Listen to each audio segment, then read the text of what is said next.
সুপ্রিয় শ্রোতা বন্ধুরা, গল্প জগতে আপনাদের স্বাগত জানাই। আমাদের উপস্থাপনা যদি আপনাদের ভালো লেগে থাকে তাহলে লাইক ও শেয়ার করুন এবং আমাদের উৎসাহিত করতে চ্যানেলটিকে সাবস্ক্রাইব করুন। ঠিক দুপুর বেলা ভূতে মারে ঠেলা। সে দিন দুপুরের আদুরে আলতো ঠেলাই হোক বা রাত দুপুরের ভিড়মি খাওয়ানো ভয়ঙ্কর ঠেলা, ভূতের গল্প শুনলেই বিশ্বাসী অবিশ্বাসী সকলেই একজোট। আসলে ভূতের গল্পের মধ্যে লুকিয়ে থাকা অমোঘ আকর্ষণ, দুর্নিবার রোমাঞ্চ, ভুলভুলাইয়ার মধ্যে বিক্ষিপ্তভাবে ঘুরতে থাকা মনের সমস্ত কৌতূহল আর আগ্রহকে একত্রিত করে আনে। আসলে ভূতের গল্প সবার কাছেই সমান উপভোগ্য ও সমাদৃত।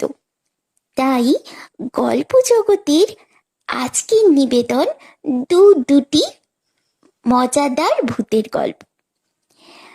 আজকের প্রথম পর্বে তোমরা শুনতে পাবে বরেন গঙ্গোপাধ্যায় রচিত একটি ছোট গল্প, অবশ্যই ভৌতিক ছোট গল্প, গেদু। ভূত বিশ্বাস করো কি? যদি করো তাহলে এই গল্পটা শোনার দরকার নেই, আর যদি ভূত বলে কিছু নেই মনে করে থাকো তাহলে একবার শুনে দেখতে পারো। ঘটনাটা ঘটেছিল আজ থেকে বেশ কয়েক বছর আগে। সেদিন ছিল অমাবস্যা। চারপাশে এমন ছমছমে অন্ধকার যে সামান্য একটা গাছগাছালি দেখলেও কেমন গা ছমছম করে ওঠে। রাত তখন বড় জোর 10টা কি 11টা। গ্রাম দেশে অবশ্য 10টা 11টাই গভীর রাত। এই রাতে তেমন কোনো প্রয়োজন না থাকলে কেউ বড় একটা বাইরে বেরোয় না।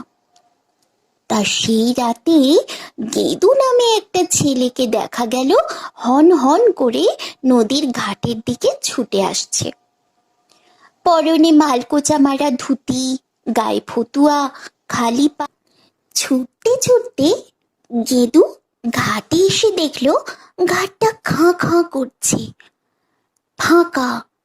মাঝি টাঝি তো দূরের কথা, একটা শেয়াল কুকুরও চোখে পড়ে না। খুব মুশকিলে পড়লো। নদী পেরিয়ে একবার ওপারে না গেলেই নয়। গেদু এপাশ ওপাশ তাকালো। খেয়ার নৌকাটা ঘাটে গেরাফি করা রয়েছে। মাঝিরা হয়তো নৌকা ফেলে রেখে বাড়ি চলে গেছে। একবার ভাবলো, নৌকা যখন রয়েছে নিজেই বেয়ে ওপারে চলে যাই না, ফেরার সময় আবার এই নৌকোতেই ফিরে আসা যাবে। ভাবতে ভাবতে আরো দুপা যেই ও এগিয়েছে অমনি চমকে উঠল। খ্যানখ্যানে গলায় কি যেন কথা বলে উঠল। গেদু থমকে দাঁড়িয়ে জিজ্ঞেস করলো, কে? মহাশয়ের নাম জিজ্ঞেস করছিলাম। ঘাটের একেবারে নিচের দিকে চোখ পড়ল গেদুর। চাদর মুড়ি দিয়ে জুবু থুবু হয়ে কে যেন বসে আছে। কে রে বাবা? অন্ধকারে লোকটার চোখ মুখ কিছুই দেখা যাচ্ছে না। আরো দুপা এগিয়ে গেল গেদু। আপনি আপনি কে?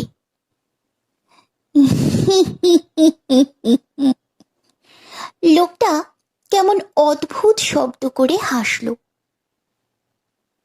ওপারে যাব বলে সেই কখন থেকে বসে আছি ভাই, অথচ মাঝির পাত্তা নেই। তা তুমিও কি ওপারে যাবে? আগে হ্যাঁ, সেই রকমই তো ইচ্ছে। বাহ, বেশ বেশ ভালো। একজন তাহলে সঙ্গী পাওয়া গেল। গলার স্বরটা সত্যি ভারী অদ্ভুত। তাছাড়া এখন শীতকাল নয় যে অমন চাদর মুড়ি দিয়ে বসে থাকতে হবে। গেদু লোকটার দিকে আরো দুপা এগিয়ে এলো, তারপর জিজ্ঞেস করলো, অমন চাদর মুড়ি দিয়ে বসে আছেন যে, আপনার কি শরীর খারাপ? ঠিক খারাপ নয়, তবে জলো বাতাস একদম সইতে পারি না, তাই একটু ঢেকে ঢুকে বসেছি আর কি। লোকটা বড় বিশ্রী ভাবে হাসে, কিন্তু কি আর করা যাবে, যার যেমন স্বভাব। গেদু প্রস্তাব দিল, তাহলে চলুন না, কখন মাঝি আসবে তার কি ঠিক আছে, আমরাই নৌকো বেয়ে ওপারে চলে যাই। তা মন্দ বলনি বাপু। লোকটা মাথা ঝাঁকালো। মাঝির জন্যে বসে না থেকে দুজনেই চলে যেতে পারি। তবে গেদু জিজ্ঞাসু চোখে তাকালো। কি তবে? আমার যা বয়স হয়েছে, এই বয়সে ভাই হালটাল টানার ক্ষমতা আমার নেই। তা তুমি বাইতে জানো তো? গেদু হাসল। আমি গাঁয়ের মানুষ, নৌকো বাইতে জানবো না ভাবলেন কি করে? না না, তা না, সবাই যে নৌকো বাইতে জানবে এমন তো কথা নেই। তাই ঠিক আছে, তুমি যখন একাই বাইতে পারবে বলছো, চলো। গেদু ওপারের ঘাটের দিকে তাকালো। টিম টিম করে একটা আলো জ্বলছে। হয়তো ওপারে গেলে দু একজন লোকের সঙ্গে দেখা পাওয়া যেতে পারে। নৌকোয় উঠে গেরাফিটা তুলে নিল ও। এক পাশে বৈঠাটা পড়েছিল, হাতে তুলে নিয়ে ডাকলো, আসুন, ভয়ের কিছু নেই, নদীটা বেশ শান্ত আছে। লোকটাও ততক্ষণে উঠে দাঁড়িয়েছে, কিন্তু গায়ের চাদরটা এতটুকু যেন সরতে দিচ্ছে না। এমন ভাবে মাথার উপর দিয়ে চাদর জড়ানো যে চোখ মুখ কিছুই বোঝার উপায় নেই। মুখের দিকটায় যেন একটা কালো স্লেট ধরে আছে। লোকটা নৌকোর গলুয়ে চাপ দিয়ে টুক করে উঠে পড়ল, তারপর ক্ষণ ক্ষণ করে কেশে গলা সাফ করলো। নৌকো ছেড়ে দিল গেদু। আর ঠিক এমন সময় তিন চারটে বাদুড় হঠাৎ ওদের মাথার উপর দিয়ে পথ পথ করে উড়ে গেল। চমকে উঠেছিল ও, বাদুড়ের পাখার বাতাসও বুঝি ওর কপালে লাগলো। হাস হাস হাস, হাই হাস হাস হাস হাস হাস। লোকটা বাদুড় তাড়াবার ভঙ্গি করে গেদুকেই উদ্দেশ্য করে বলল, দেখলে তো কাণ্ডটা, বাদুড়ের বাতাস গায়ে লাগা মোটেই ভালো নয়। গেদু নৌকো বাওয়া ভুলে গেল। কেন? কি হয়? লোকটা আবার অদ্ভুত ভাবে হেসে উঠল।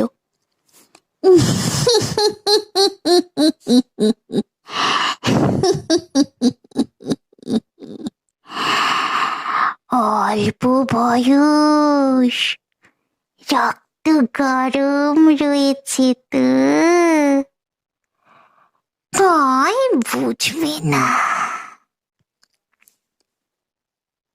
রহস্য করার কি আছে, বলুন না কি হয়? আসলে ওগুলো সত্যিকারের বাদুড় কিনা কে জানে। বাদুড় না হয়ে ওগুলো তো অন্য কিছু হতে পারে। অন্য কিছু মানে কি হতে পারে? না বাপু, এখনো সব শুনে লাভ নেই। নৌকো বাইছো, বাও, ভালোই ভালোই আগে ওপারে পৌঁছে দাও দেখি। গেদু নাছোড় বান্দা, বলুন না কি হয়? বলবো বলছো? আচ্ছা, তার আগে একটা কথা জিজ্ঞেস করি। এই, তুমি ভূত বিশ্বাস করো? করব না কেন, সবাই করে, আমিও করি। ভূতের কোনোদিন প্রমাণ পেয়েছ? গেদু এবার চুপ করে গেল। অনেক জিনিসেরই প্রমাণ পাওয়া যায় না, তাই বলে তা যে নেই এমন তো হতে পারে না। লোকটা আবার হাসলো, ক্ষণক্ষণে সেই গলা। ভূত বিশ্বাস করা এক জিনিস, আর প্রমাণ পাওয়া অন্য এক জিনিস। গেদু এবার বাধা দিল, ওসব দর্শন টর্শনের কথা ছাড়ুন, বাদুড়গুলো নিয়ে কি বলছিলেন বলুন।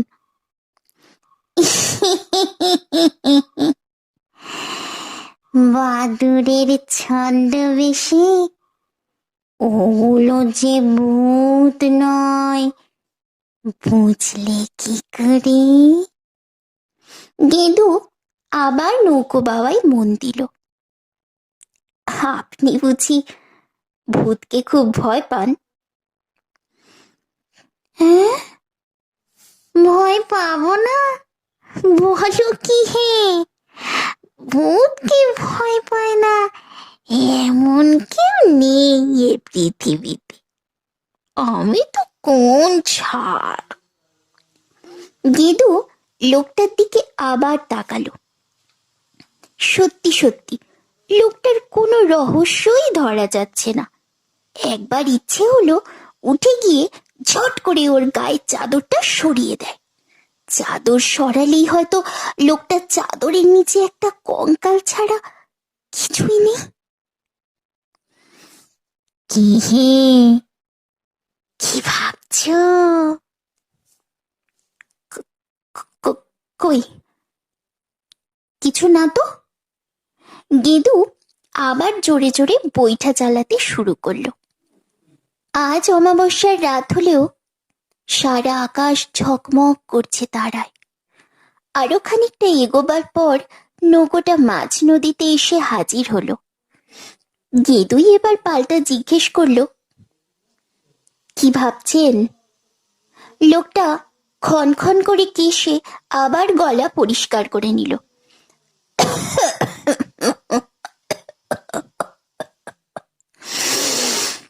ভাবছি এই মাঝ নদীতে একবার কি বিপদে না পড়েছিলুম।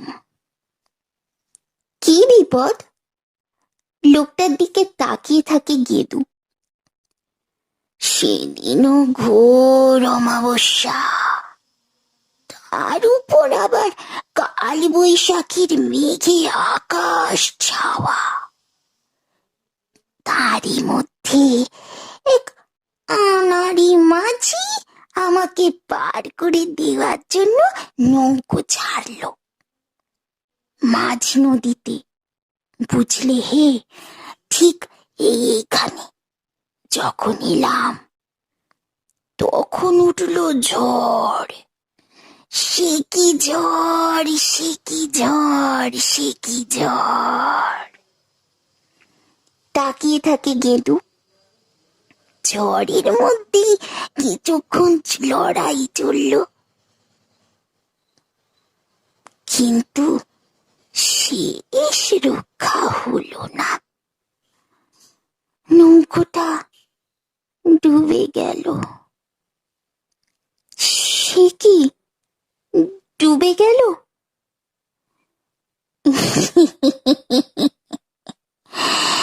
তা না হলে আর বলি কি, জলে হাবু ডুবু খেয়ে কোনো রকমে পাড়ে এসে উঠেছিলুম সেদিন। তাই এই মাঝ নদীতে এলেই মনে হয় নৌকোটা বুঝি ডুবে যাবে আবার। গেদু বলল, আজ তো আর ঝড় বাদল নেই, ডুববারও কোনো ভয় নেই। নৌকো কি কেবল ঝড় বাদলেই ডুবে নাকি? হ্যাঁ, তাহলে?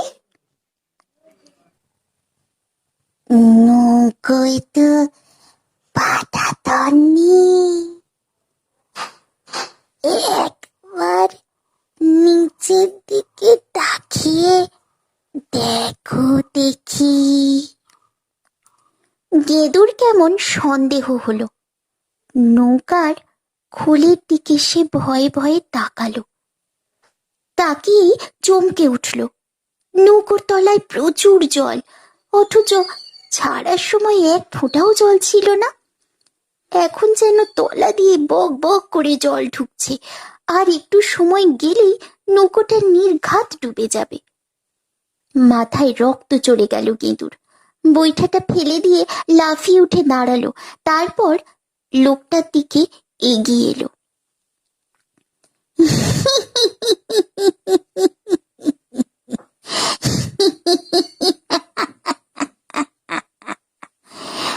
লোকটা আবার খনখনে গলায় হেসে উঠেছে। কি কি হয়েছে? কি হয়েছে? দেখবেন, দেখবেন কি হয়েছে। এক ঝটকায় লোকটার গা থেকে চাদরটা সরিয়ে দিল গেদু। আর যা ভেবেছিল ঠিক তাই। চাদরের নিচে একটা কঙ্কাল ছাড়া কিছুই নেই।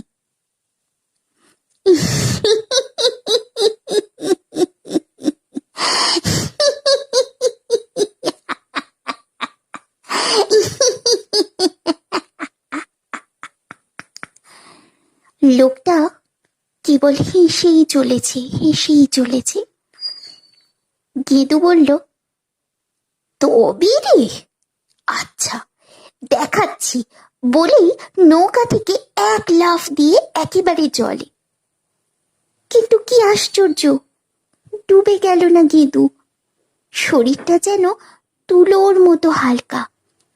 জলের উপর দিব্যিও উঠে দাঁড়ালো। তারপর ঘাটের দিকে হাঁটতে শুরু করলো। লোকে যেমন মাটির উপর দিয়ে হাঁটে, ঠিক সেই রকম হাঁটতে শুরু করলো গেদু। কঙ্কালওয়ালা লোকটা ততক্ষণে যেন ব্যাপারটা সব বুঝতে পেরেছে। হাসিটা ওর পেটের মধ্যে সেঁধিয়ে গেল। গেদুর দিকে তাকিয়ে চিৎকার করে উঠল, পাজি ছুঁচো নচ্ছার! আগে বলবি তো তুইও একটা ভূত? তাহলে মিছি মিছি তোকে দিয়ে আমি নৌকো বাওয়াই? রাতটাই আমার মাটি করে দিল গো।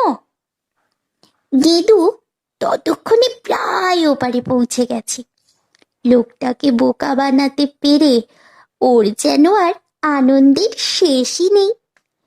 এক পলক একটু পিছন ফিরে দাঁড়িয়ে গেদু ভূত খনা গলায় হেসে উঠল।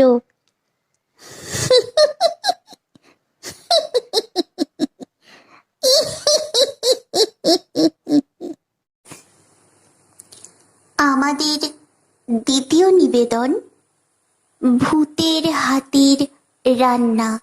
লেখক অমিতাভ চক্রবর্তী।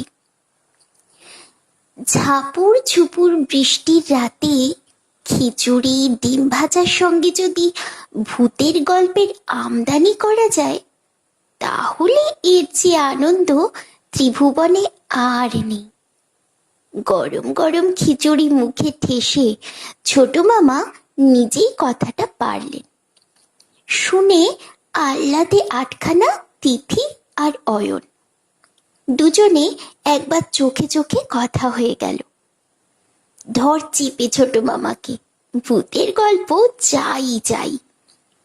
তিথি পড়ে ক্লাস 6-এ। পড়াশোনা বাদ দিয়ে আর সব ব্যাপারেই সে চৌকস। বুদ্ধি খাটিয়ে অনেক কাজ ভণ্ডুল করতেও সে ওস্তাদ। ছোট মামাকে একটু উস্কে দেওয়ার জন্যই বলল, খিচুড়ি ডিম ভাজা তো হলো, ভূতের গল্প আর কোথায় পাওয়া যাবে? আমার তো আবার ভূতের গল্পে একটু গা ছমছম করে। অমনি ক্লাস 2-এর অয়ন লাফিয়ে উঠল। সব ব্যাপারেই তার বাহাদুরি দেখানো চাই। মুখে খই ফোটে অষ্টপ্রহর। বলল, কি ভিতরে তুই দিদি? আমার তো ভয় করে না। ভূতের সঙ্গে একবার যদি দেখা হতো না, দেখতিস এমন কুংফু। থাম তো তুই, চামচিকির মতো চেহারা। তিথি ঝাঁচিয়ে উঠল। এই দিদি, ভালো হচ্ছে না কিন্তু। অয়ন চোখ পাকায়। অগত্যা ছোট মামাকে মুখ খুলতে হয়। ঠিক হ্যায়, নো ঝগড়া। কথা হচ্ছিল ভূতের গল্প নিয়ে, ভূত নিয়ে নয়। ঠিক, ঝগড়া করতে নেই বলেই অয়ন ভালো মানুষের মতন ডিম ভাজা মুখে পড়ে। ভূতের মুখে রাম নাম, তিথির মন্তব্য। আবার? অয়ন লাফিয়ে ওঠে। আবার একটা কুরুক্ষেত্র বাঁধে বাঁধে দেখে ছোট মামা ব্যস্ত হয়ে বলে উঠলেন, ভূতের গল্প যদি শুনতে চাস তো চটপট খেয়ে নে। খাওয়া দাওয়ার পর যখন ড্রয়িং রুমে গল্পের আসর বসলো, তখনও বেশ বৃষ্টি হচ্ছে।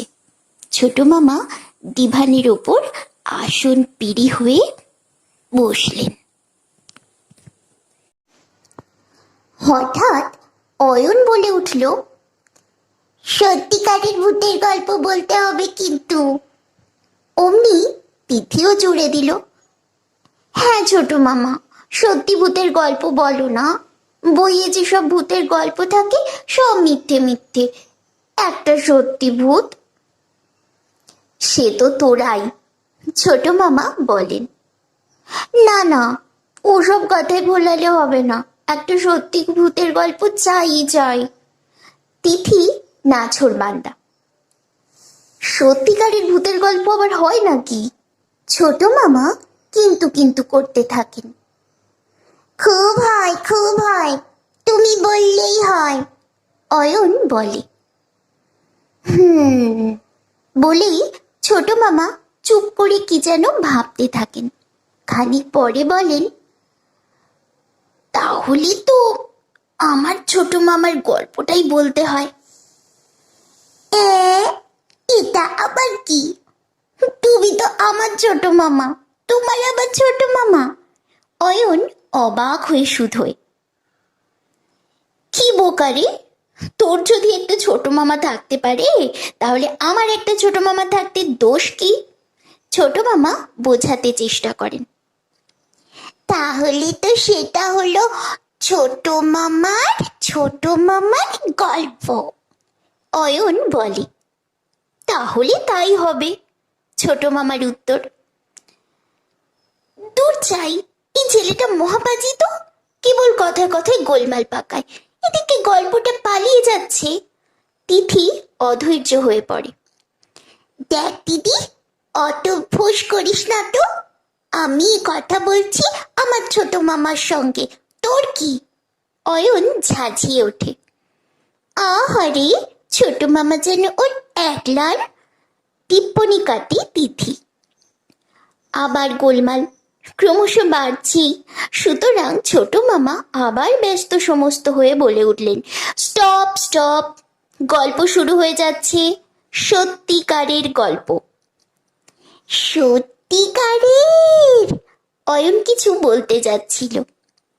স্টপ, তিথি থামিয়ে দেয়। গল্প শুরু হলো। আমার ছোট মামার নাম নরেশ মুখুজ্জে। তা নরেশ বাবু একবার তাদের দেশের বাড়িতে গেলেন। কি একটা দরকার পড়েছিল, জমি জমার ব্যাপার নিয়েই বোধহয় গোলমাল। বড় মামা তখন দিল্লিতে, দাদার শরীর খারাপ। অগত্যা কলেজ কামাই করে ছোট মামা মানে নরেশ বাবুকেই যেতে হলো। দেশের বাড়িটা তখন খালি পড়ে থাকতো। মেমারি স্টেশনে নেমে বাসে বা রিকশায় যেতে হয় আঝাপুর। সেখানে নরেন ডাক্তারের বাড়ি কাছাকাছি নরেশ বাবুদের বাড়ি। বাড়িতে দেখাশোনা করার জন্য আছে ওই গ্রামেরই হিরু ঘোষ। তার কেউ নেই, একলা মানুষ, বয়স হয়েছে যথেষ্ট, দেখাশোনা আর তেমন করতে পারে না। বাড়িটাকে বনো গাছ গাছালি একেবারে ছেঁকে ধরেছে। বর্ষায় জঙ্গলে যেন ঢাকা পড়ে যায়। নরেশবাবু এমনি এক বর্ষার দিনে রাত করে ওই বাড়িতে এসে হাজির হলেন। ও হিরুদা, কোথায় গেলে? দেউড়ির সামনে এসে নরেশবাবু হাঁক দিলেন। প্রথমটায় কোনো সাড়া শব্দ মিলল না।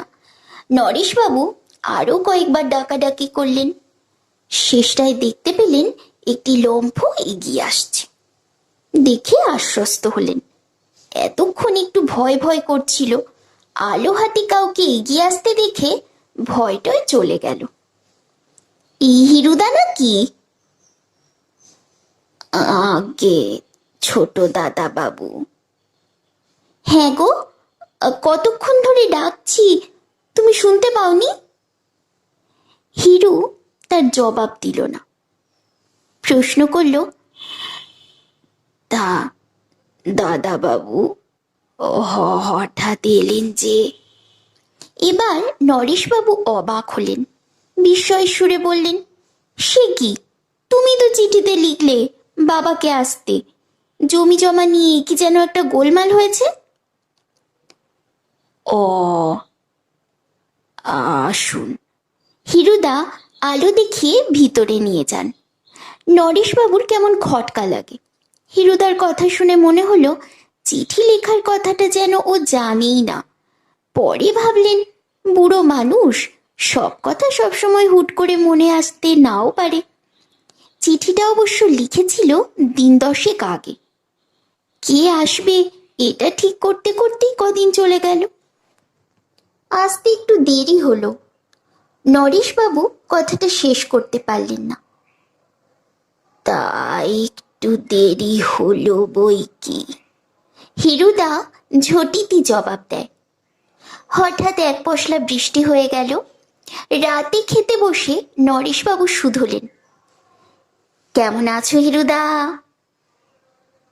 খুব ভালো, তবে আজকাল চোখে আর তেমন দেখতে পাইনি। দাদা বাবু ইউনিয়ন বোর্ড থেকে জানিয়েছে আপনারা নাকি অনেক বছর খাজনা দেননি। গোলকপুরের জমিটায় কারা যেন বেড়া দিয়েছে। আচ্ছা আচ্ছা, সে আমি কাল গিয়ে দেখবো, তোমাকে মাথা ঘামাতে হবে না, আমি তো এসে গিয়েছি। তারপর কথা ঘুরিয়ে নরেশবাবু জিজ্ঞাসা করলেন, হিরুদা, তুমি নির্জন পুরীতে বুড়ো মানুষ একা একা থাকো, তোমার ভয় করে না? ভয় কিসের, দেখতে তো প্রায় পাই না, কানেও শুনি কম, তাহলে আর ভয় ঢুকবে কোথা থেকে? আরে ভয় তো লাগে মনে। হিরুদা চুপ করে থাকে। নরেশবাবু অন্য কথায় চলে যান। হিরুদা, তোমার হাতের রান্না খুব ভালো। এই রাতে এত তাড়াতাড়ি এসব করলে কি করে? এদিকে বলছো চোখে দেখো না, কানেও শোনো কম।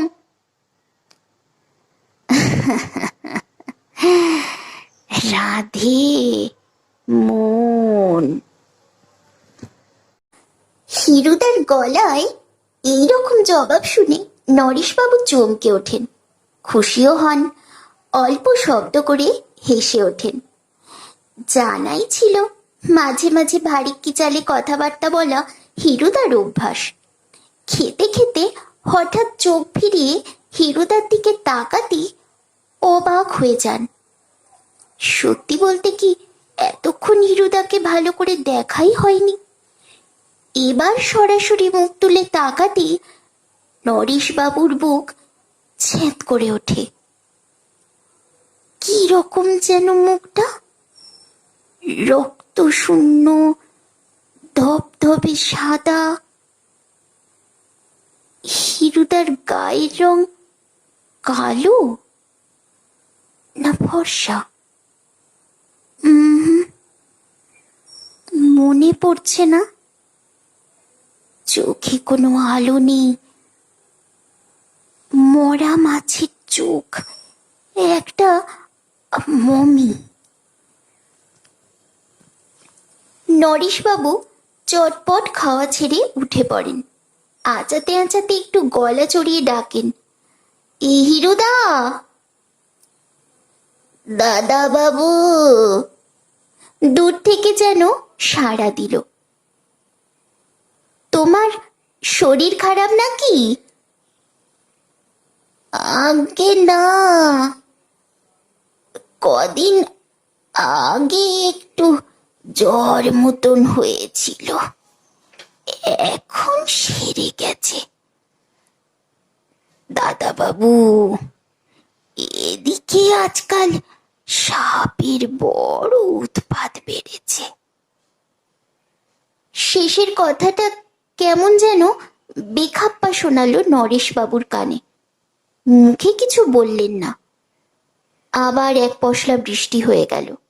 শুতে গিয়ে দেখলেন বেশ পরিপাটি বিছানা, দুধের মতো সাদা চাদর, বালিশে নতুন ওড়। নরেশবাবু অবাক হন। এতটা তিনি আশা করেননি, আশা করাও উচিত নয়। হঠাৎ মনে হলো, এ বাড়িতে কি আর কেউ আছে? কোনো মহিলা? পরক্ষণেই মনে পড়ল, তা কি করে হবে? হিরুদার তো তিন কুলে কেউ নেই। যাকে বেশি ভাবনা চিন্তা করার দরকার কি? নরেশবাবু মশারি গুঁজে টান টান হয়ে শুয়ে পড়লেন। শোয়া মাত্র ঘরের হ্যারিকেনটা দপ করে নিভে গেল। ঘরে তো হিরুদা নেই, নরেশবাবু ছাড়া আর কেউই নেই। তাহলে হ্যারিকেনটা নিভালো কে?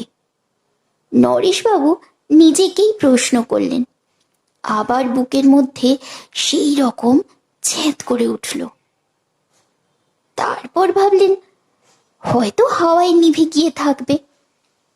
কিন্তু সারা রাত ধরেই একটা অস্বস্তি, কিছুতেই ঘুমোতে পারছেন না নরেশবাবু। ঘুমে দু চোখ জড়িয়ে আসে। হঠাৎ কি একটা যেন চোখে পড়ে কিংবা কিছু একটা কানে আসে, নাকে লাগে, অমনি ঘুম কেটে যায়। জানালা দিয়ে বাইরে তাকালে অন্ধকার ছাড়া কিছুই চোখে পড়ে না। এখন বৃষ্টি নেই, একটা থমথমে ভাব। বাতাস বইছে এমন লক্ষণ নেই। থেকে থেকে মনে পড়ে যায় হিরুদা বলছিল এদিকে সাপের উপদ্রব খুব বেড়েছে। সঙ্গে সঙ্গে একটা সাপ যেন চোখের সামনে ভেসে ওঠে। হিরুদার সেই মরার মতো নিথর মুখ ঘুরে ঘুরে চলে আসছে মুখের সামনে। এমন নয় যে হাত দিয়ে সরিয়ে দেবে।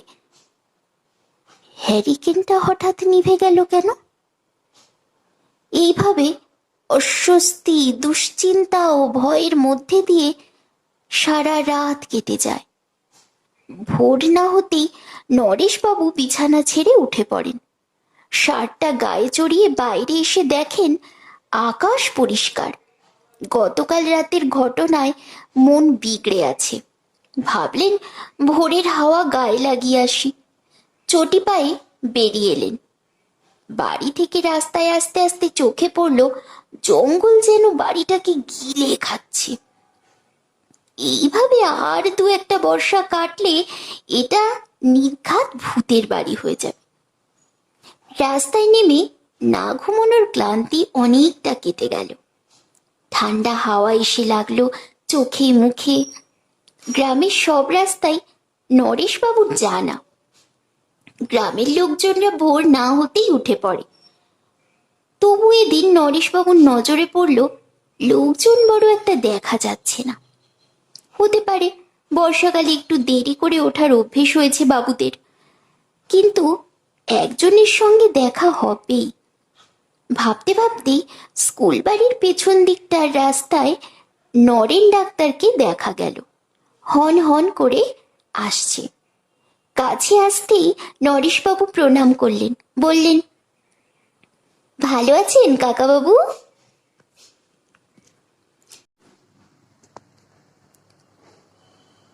কে? আমি নরেশ।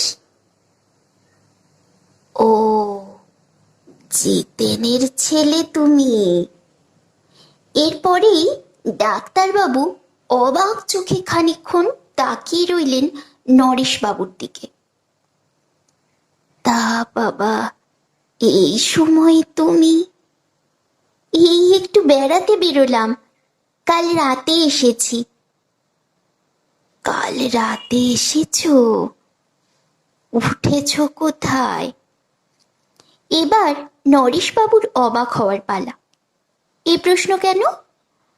তাদের যে একটা বাড়ি আছে তা তো ডাক্তারবাবুর অজানা নয়। সে কথা গোপন রেখে স্বাভাবিক গলাতেই নরেশবাবু উত্তর দেন, আমাদের বাড়িতে। তোমাদের বাড়িতে? তা খাওয়া দাওয়া করলে কোথায়? কেন, হিরুদা তো রয়েছে, সেই রেঁধে দিলে। কি বলছো তুমি নরেশ? তুমি? ডাক্তার কাকুর কথা শুনে আর চোখ মুখের ভাব দেখে নরেশবাবু হকচকিয়ে যান। ব্যাপারটা কি?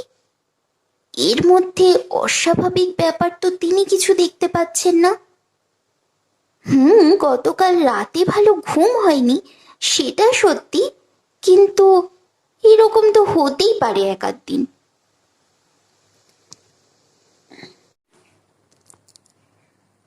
তুমি নিজে বলছো হিরু তোমাকে রেঁধে খাওয়ালে? তাই তো কাকাবাবু। মাই গড, কি বলছো তুমি?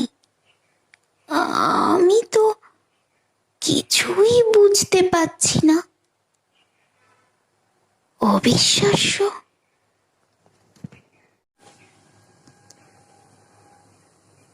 কেন, কিছু হয়েছে নাকি হিরুদার? তোমরা কিছু খবর পাওনি? না তো। হিরু তো পরশুদিন মারা গিয়েছে। কি বলছেন আপনি? আমি তো কাল। আমি যে নিজের হাতে ডেথ সার্টিফিকেট লিখেছি বাবা। পাড়ার ছেলেরা শ্মশানে নিয়ে গেল। এই পর্যন্ত বলে ছোট মামা দম নিলেন। ক্লাস 2 এর অয়নবাবুর তর সয় না। অমনি প্রশ্ন, তারপর তোমার ছোট মামা কি করলেন? খুব সোজা, তোদের ছোট মামার ছোট মামা আর বাড়ি পর্যন্ত যাননি। ওখান থেকেই ডাক্তার কাকুকে আর একটা প্রণাম করে সোজা মেমারি স্টেশন, সেখান থেকে কলকাতা। তারপর আর কিছু নেই? জানতে চায় ক্লাস 6 এর তিথি। তারপর তারপরও একটু আছে, মানে ভূতের হাতের রান্না খেয়ে আমার ছোট মামার সেই যে পেটের অসুখ হলো, তার কোনো দিন সারেনি রে। বলতে বলতে ছোট মামা ডিভানের উপরেই শটান শুয়ে পড়লেন।